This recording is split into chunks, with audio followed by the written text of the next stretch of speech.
এই যে খেলোয়াড়ের কথা বলছি, তাকে ব্যাডমিন্টনের এক উজ্জ্বল তারকা বলা হতো। তো দুজনের মধ্যে বন্ধুত্ব হয়, এই বন্ধুত্ব ধীরে ধীরে প্রেমে পরিণত হয়। অমিতাভ মোদির সঙ্গে সঞ্জয় সিং এর সম্পর্ক শুরু হলো, আমি আপনাদের বলেছি 84 সালে কোন একটা অনুষ্ঠানে দুজনের আলাপ হয়। সৈয়দ মোদি 7বার ন্যাশনাল চ্যাম্পিয়ন, 1980 থেকে 87। 88 সালে তিনি প্রথমবার হেরে যান। সম্পর্কের মধ্যে চিরটা ধরেছে, সেই চিরটা কিন্তু আরো ফাটলটা আরো চওড়া হতে শুরু করলো যখন এটা জানা গেল যে অমিতাভ মোদি সন্তান সম্ভবা। এই সৈয়দ মোদিকে কিভাবে হত্যা করা হলো, কিভাবে তার এই নক্ষত্রময় একটা ক্যারিয়ারকে শেষ করে দেওয়া হলো, তারই গল্প আমি আজকে আপনাদের শোনাব।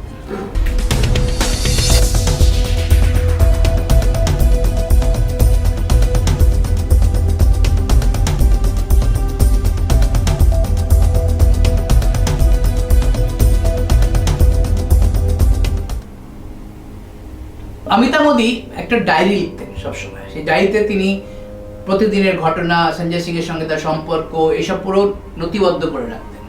পরে তিনি যখন জেরার মুখে তিনি বলেছিলেন, যদি আমি এই ডায়েরিটা সিবিআই খুঁজে পেয়েছিল এবং তার বিরুদ্ধে যখন আদালতে মামলা চলে, তখন তিনি বলেছেন যে ডায়েরিটা আমি ওকে উত্তপ্ত করার জন্য নাকি লিখতাম। যাই হোক, সেটা অমিতাভ মোদির একটা বক্তব্য ছিল, বয়ান ছিল। তো যখন এরকম চলছে, এরকম একটা এটা 1988 সালের কথা আমরা চলে এসেছি। 1988 সালে 28 জুলাই, এই তারিখটা আমাদের মনে রাখা দরকার, কারণ ওই দিনই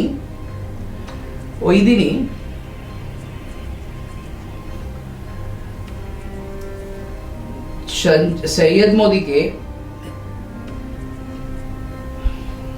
এটা হয়েছিল এক্স্যাক্টলি 28 জুলাই 1988 সাল।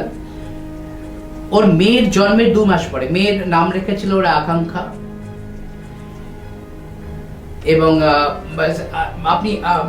আপনাদের বলেছি আগেই যে সঞ্জয় মোদির সঙ্গে যখন সম্পর্কের চির ধরে এবং যখন ও প্রেগনেন্ট হয়, তখন সে মুম্বাই চলে যায় এবং নিজের মায়ের কাছে চলে যায় অমিতাভ মোদি, এবং মায়ের কাছে গিয়ে সেখানে সন্তানের জন্ম দেয়, কন্যা সন্তানের জন্ম দেয়।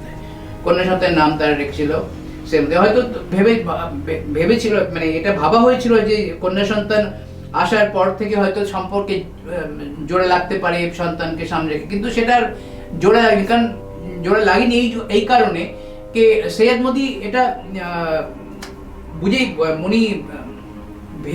বুঝে গেছিলেন যে এই সন্তান তার নয়, এটা উনি, এবং সেটা বিশ্বাস করতেন তিনি। এই বিশ্বাস করার পেছনে যে কারণটা হচ্ছে, এক তো অমিতাভ মোদির সঙ্গে সম্পর্কটা শুধু ঘরের ভেতরে সীমাবদ্ধ ছিল তা নয়, বাইরে এবং খবরের কাগজে সম্পর্কের কথা আলোচনা হচ্ছে, বাইরের লোকেরা জানছে। তাতে সৈয়দ মোদি এই ব্যাপারটা নিয়ে খুব অসন্তুষ্ট ছিলেন এবং সেটা প্রকাশও করেছিলেন বাড়িতে। তো যাই হোক, মেয়ের জন্মের 2 মাস পর সৈয়দ মোদিকে খুন করা হয় 28 জুলাই 1988 সন্ধ্যায়। তখন তার বয়স 25 বছর বয়স। মোদিকে গুলি করে হত্যা করা হয়েছিল যখন তিনি কেডি সিং বাবু স্টেডিয়াম, লখনৌ থেকে নিয়মিত অনুশীলন করে বের হচ্ছিলেন। সেই সময় তিনি অনুশীলন করে সে বেরিয়েছে। আমি আপনাকে আগে বলেছি যে এখানে একটা জুসের দোকান ছিল, জুস, চা এসব বিক্রি হতো। উনি জুস খেতে দাঁড়াতেন, কোল্ড ড্রিঙ্কস, জুস খেতে উনি দাঁড়াতেন সেখানে। তো ওই দিনও সেই অভিশপ্ত সন্ধ্যায়, সেই দিনও তিনি ওই জুস খাওয়ার জন্য দাঁড়িয়েছিলেন। একটি কালো গাড়ি আসে, সেই গাড়িতে 4 জন ছিল। 2 জন নেমে তাকে পয়েন্ট ব্ল্যাঙ্ক গুলি করে, বুকে 5টা গুলি লাগে তার, এবং সঙ্গে সঙ্গে তাকে হাসপাতালে নিয়ে যাওয়া হয়, কিন্তু হাসপাতাল যাওয়ার পথেই তার মৃত্যু ঘটে। এই যে ঘটনাটা ঘটলো, তারপরে তো আগুনের মতো এই খবর ছড়ায় সারা দেশ জুড়ে, একজন ন্যাশনাল চ্যাম্পিয়নের এরকম হত্যা, প্রকাশ্য দিবালোকে তো বলা যাবে না, সন্ধ্যায়, মানে প্রকাশ্য একটা জায়গায় হত্যা এইভাবে, সেটা নিয়ে একদম মানে হইচই পড়ে। তার মধ্যে রাজনীতির যে অ্যাঙ্গেলটা আছে তার জন্য আসলে আরো বেশি এটা হইচইটা আরো বেশি হয়। এবং কে বা কারা হত্যা করলো সেই নিয়ে একটা সন্দেহ দানা বাঁধতে শুরু করে, যে লেখালেখি, পত্রিকায় লেখালেখি হচ্ছে, এবং তার মধ্যে মোমবাতি মিছিল হয়েছে, প্রোটেস্ট হচ্ছে, খেলোয়াড়রা প্রোটেস্ট করছে, এমনি সাধারণ জনগণ প্রোটেস্ট করছে।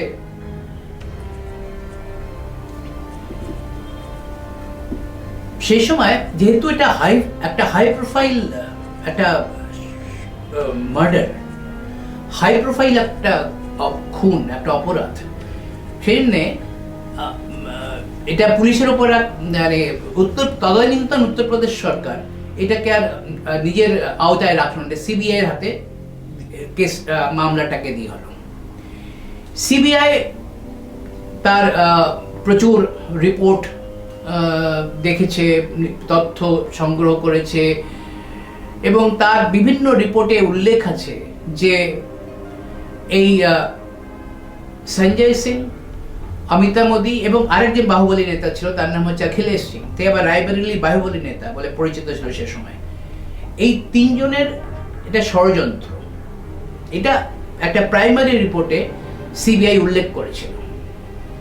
পরে অবশ্য যখন আদালতে যায়, আদালতে প্রমাণের অভাবে তাদেরকে তিনজনকেই এখান থেকে খালাস করে দেওয়া হয়েছিল যে তারা ষড়যন্ত্রের সঙ্গে লিপ্ত নয়।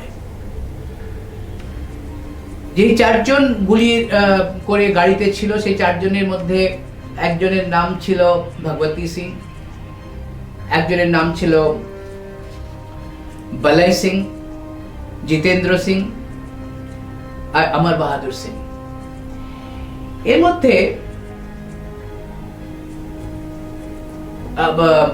এর মধ্যে দুজন, জিতেন্দ্র সিং আর অমর বাহাদুর সিং, এদেরকে বেলে ছেড়ে দেওয়া হয়, বেল পেয়ে যায় প্রমাণের অভাবে। এবং বেল থেকে মানে আশ্চর্যভাবে, একটা নাটকীয় ভাবে এরা বেল ছেড়ে বেরিয়ে আসছে, রাস্তায় তাদেরকে গুলি করে হত্যা করে দেওয়া হয়। তারা গুলি করে তাদের কোনো খুনের কিনারা হয়নি, তারা কিন্তু হত্যা করে। কারণ আসলে তারা যদি মুখ খুলতো হয়তো তারা ষড়যন্ত্রের মাথা কারা তারা জানা যেত। মানে এটা তো বুঝতে হবে যে যারা গুলি চালিয়েছে তাকে তো কেউ পেছন থেকে অর্ডার দিয়েছে, তবে যে গুলি চালিয়েছে তার তো কোনো সৈয়দ মোদির সঙ্গে কোনো দুশ্মনী ছিল না, কোনো শত্রুতা ছিল না, সৈয়দ মোদির সঙ্গে কোনো সম্পর্কই ছিল না, তাতে শত্রুতা কোথায়? এই যে ত্রিকোণ প্রেমের একটা যে গল্প, বা সিবিআই যে একটা রিপোর্টে বলেছিল যে সঞ্জয় সিং, অমিতা মোদি এবং সৈয়দ মোদির ভেতরে যে ত্রিকোণ একটা দ্বন্দ্ব, প্রেম দ্বন্দ্ব চলছিল, সেটা তো সিবিআই পেয়েছিল। এবং আশ্চর্যভাবে এই দুজনের হত্যা করার পরে আরেকজনকেও প্রমাণের অভাবে ছেড়ে দেওয়া হয়। এবং যে গুলি চালিয়েছিল ভগবতী সিং, তাকে কিন্তু যাবজ্জীবন কারাদণ্ডের আদেশ করা হয়। এবং সেটা রিসেন্টলি 2021-22 সেই কেসটা আবার উঠে, সেখানে যাবজ্জীবন কারাদণ্ড, যেহেতু এই যাবজ্জীবন কারাদণ্ড বহাল থাকবে কিনা একটা অ্যাপিল করা হয়েছে, তাতে বহাল থাকবে বলেই আদালত রায় দিয়েছে। এই যে যারা মেন উইটনেস, যারা গুলি চালিয়েছিল, তারা যে সন্দেহজনকভাবে মারা গেল, রাস্তায় তারা খুন হলো, তাদের কোনো কিন্তু কিনারা হয়নি কিছু। তাদের কে খুন করলো, কেনই বা খুন করলো, কি কারণে খুন করলো, এবং সৈয়দ মোদিকে তারা কেন খুন করলো, তারও কিন্তু কোনো রকম স্পষ্ট পরিষ্কার উত্তর কোথাও পাওয়া যায়নি।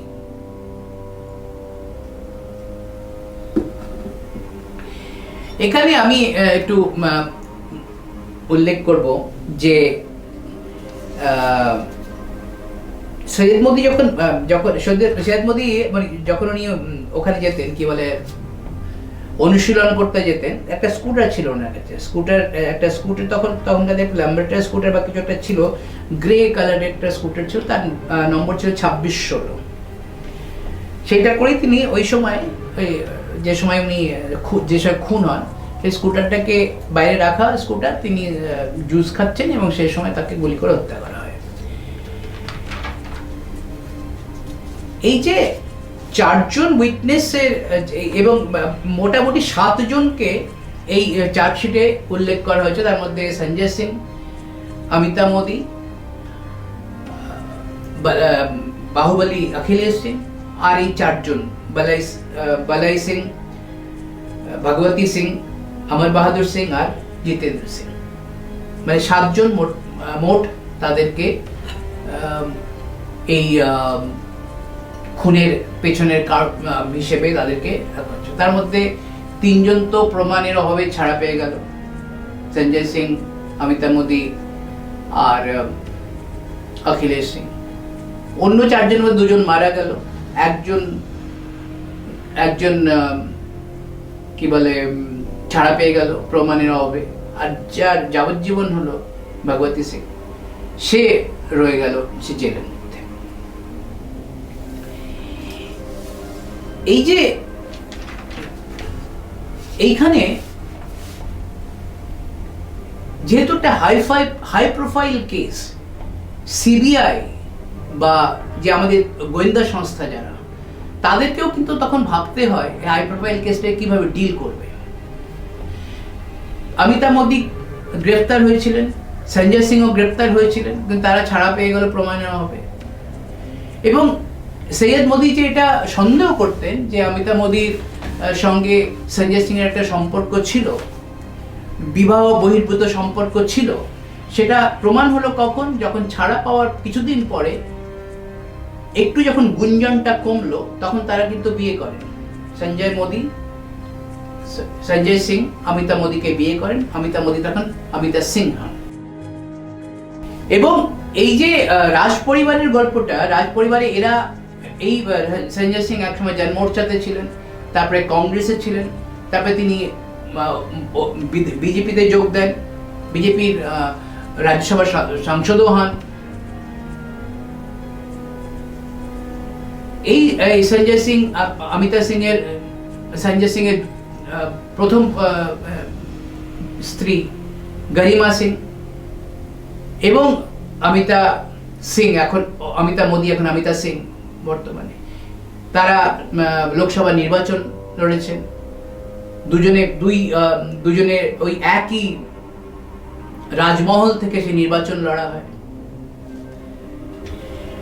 গরিমা সিং যখন মামলা দায়ের করার পরে দায়রা আদালত বিষয়টি শুনেছিল এবং পুলিশ রিপোর্ট অনুসরণ করে বিবাহ বিচ্ছেদের আদেশ বাতিল করে। কিন্তু যাই হোক, এটা একটা এমন হাই প্রোফাইল কেস ছিল যে এটাকে নিয়ে খুব বেশি নাড়াচাড়া করেনি কেউ, কারণ বিভিন্ন পলিটিক্যাল রাজনৈতিক দল নেতা এতে তাদের সঙ্গে সঞ্জয় সিং একটা বড় ওঠা বসা ছিল, সেটা আমাদের বলে গেলে চলবে না। এবং পরের দিকে সঞ্জয় সিং এর যখন অমিতা সিং যখন হন, তাদের যে সৈয়দ মোদির সঙ্গে থাকার কালীন যে সন্তান হয় আকাঙ্ক্ষা, তাকে সঞ্জয় সিং দত্তক নিয়েছিলেন। তো আমি আপনাদের যে বলছিলাম যে প্রমাণের মুক্তি পাওয়ার পর, প্রমাণের অভিযানে মুক্তি পেল সঞ্জয় সিং এবং অমিতা মোদি, এবং তারা যখন বিয়ে করেন, এবং এই বিয়ে সংবাদপত্রে চাঞ্চল্যকর সব প্রতিবেদন তখন বিভিন্ন সংবাদপত্রে, কারণ সে সময় চ্যানেল খুব একটা বেশি ছিল না, সংবাদপত্রই মাধ্যম ছিল লোকেদের খবর জানার। সে খবর জানা হয় এবং সেখানে একটা খবর, প্রথম পাতার খবর হয়ে উঠলো যে সঞ্জয় সিং এর প্রথম স্ত্রী গরিমা সিং, তিনি একটি মামলা দায়ের করেছিলেন সে সময়, এবং তিনি জানিয়েছিলেন যে তিনি কখনোই বিবাহ বিচ্ছেদ তার সঙ্গে সঞ্জয় সিং এর হয়নি, এবং নিয়ম অনুসারে একজন স্ত্রী জীবিত থাকা সত্ত্বেও অন্যকে তাকে বিয়ে করতে পারা যায় না। কিন্তু তিনি সঞ্জয় সিং করেছিলেন, সেই মামলা করা হয়েছিল এবং দ্বিতীয় বিয়েকে অবৈধ ঘোষণা করার জন্য তিনি মামলা করেছিলেন গরিমা সিং। এবং এই তদন্ত যখন চলে তখন জানা গেছে সঞ্জয় সিং তার স্ত্রীর বাসস্থান হিসেবে একটি ভুল ঠিকানার উল্লেখ করে বিবাহ বিচ্ছেদ ডিক্রি পেয়েছিলেন। মানে এমন একটা ভুল ঠিকানা তিনি দিয়েছিলেন যে বারবার সেখানে নোটিশ যাচ্ছে যে আপনি কোর্টে আসুন, যেন সে তো কোর্ট নোটিশ পাচ্ছে না এবং এক্সপার্টি ডিক্রি হয়ে গেল, মানে বিবাহ বিচ্ছেদ হয়ে গেল উইদাউট এনি কনসেন্ট অফ গরিমা সিং। তো এই খবর প্রচুর সমালোচনা হয় এবং এক্সপার্টি ডিভোর্স মঞ্জুর করার কারণ মানে বারবার মানে কারণটা হচ্ছে তাই বারবার উত্তরদাতাকে তুমি সম্মান দিচ্ছ, কোনো উত্তর পাচ্ছ না, তো আলটিমেটলি তো এক্সপার্টি ডিভোর্স হবেই। এই যে ক্ষমতার এই অলিন্দে এই ধরনের যে ঘটনার জন্য কে সাফার করলো এবং ভারতের যে ক্রীড়ামোদীদের মনে যে ক্ষত সৃষ্টি হলো, এই একটা উজ্জ্বল নক্ষত্র তার কেরিয়ারকে শেষ করে দেওয়া হলো, তার জন্য কেউ দায়ী, কে বা কারা দায়ী তার কিন্তু কোনো কিনারা এখনো পর্যন্ত হলো না। আদালতের কাছে আমরা তো সবসময় জানি আদালতে একটা চোখ বন্ধ ছবি থাকে, আপনারা হয়তো দেখেছেন আদালতে এরকম দাড়ি পাল্লা নিয়ে ছবি থাকে, তার চোখটা বন্ধ থাকে। আদালত প্রমাণ চায়, যে প্রমাণ কি করছে। প্রমাণের অভাবে অনেকেই ছাড়া পেয়ে যায় এবং তারা আবার সমাজে মেইন স্ট্রিমে চলে আসে, তারা ক্ষমতা দখল করে। তো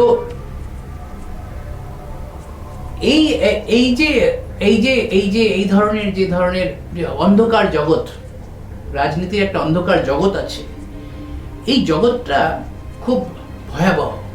এই ঘটনার পরে সঞ্জয় সিং তার রাজনৈতিক কর্মজীবন থেকে দীর্ঘ বিশ্রাম নিতে হয়েছিল। তিনি যে শুধু নিজের রাজনীতির পরের দিকে তিনি এই যখন একটু ঘটনাগুলো একটুখানি থিতিয়ে যায়, তখন তিনি নিজে তো মাঠে নেমেই ছিলেন রাজনীতিতে, অমিতাকেও মাঠে নামিয়েছিলেন এবং অন্যদিকে গরিমা সিংও নামিয়েছিলেন।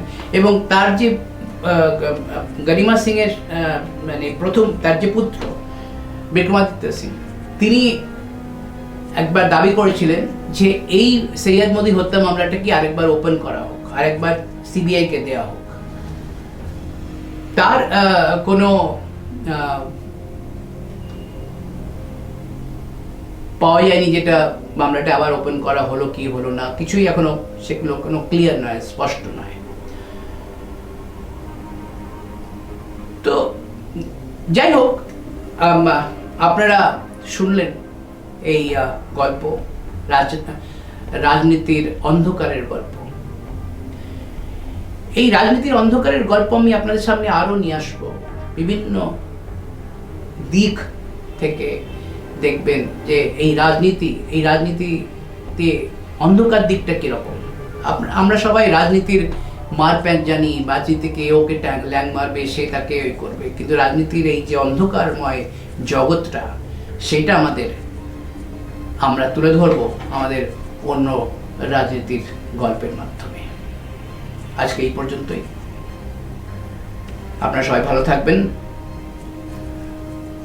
আমার বিষয় যদি ভালো লাগে অবশ্যই কমেন্ট করবেন, দেখে জানাবেন আপনাদের এই ধরনের আরো কি কি গল্পের প্রয়োজন আছে। আমরা নিশ্চয়ই সেগুলো আপনাদের সামনে নিয়ে আসার চেষ্টা করব। আজকে এই পর্যন্তই। নমস্কার।